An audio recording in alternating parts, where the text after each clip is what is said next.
Hola, muy buenas tardes, doctor Castrejón. Nosotros venimos de la Unidad Académica Profesional Chimalhuacán, de la unidad de la licenciatura de médico cirujano.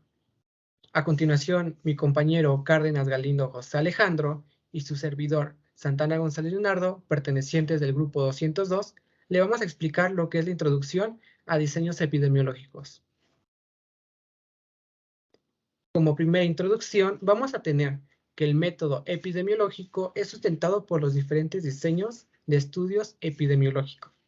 La evidencia de solidez científica en un estudio epidemiológico se refiere a la capacidad que tiene para generar o aprobar una hipótesis etiológica en el establecimiento de una asociación causa-efecto. La solidez científica representa la medida con la que se puede confiar que un determinado factor de riesgo está asociado con la probabilidad de que desarrolle una enfermedad especial. ¿Esto qué quiere decir?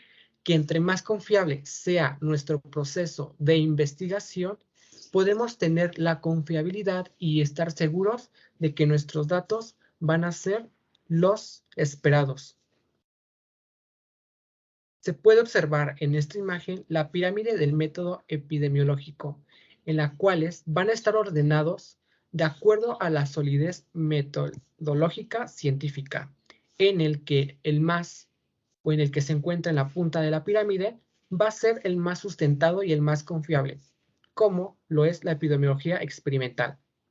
En intermedio vamos a tener a la epidemiología analítica y como base de la pirámide vamos a tener a la epidemiología descriptiva, que a continuación se va a describir. Clasificación de estudios epidemiológicos. Vamos a tener los experimentales y por otro lado los observacionales, en los que los experimentales, las condiciones de estudio están controladas por investigadores. Los investigadores crean condiciones bajo las cuales se realizará la investigación. ¿Esto qué quiere decir? Que hay una metodología de estudio previa para la obtención de datos con ayuda de profesionales que tienen o que saben acerca de estos temas. Por otro lado, los observacionales, que no existe una posibilidad de controlar las condiciones de estudio, solo dan la posibilidad de documentar según el diseño, el pasado, el presente o el futuro de la enfermedad y la exposición.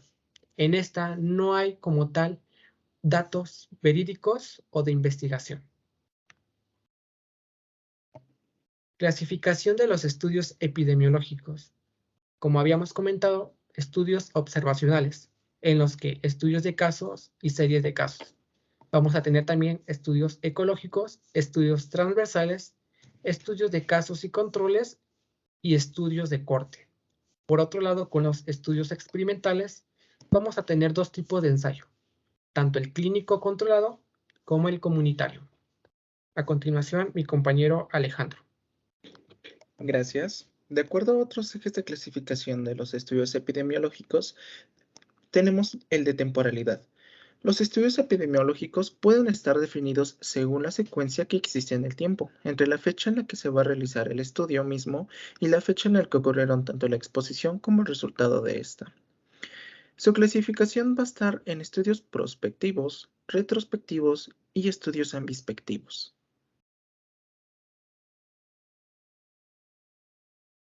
De acuerdo a la direccionalidad, se refiere al orden o secuencia en el cual la exposición al factor del riesgo o determinante y su efecto o resultado son investigados.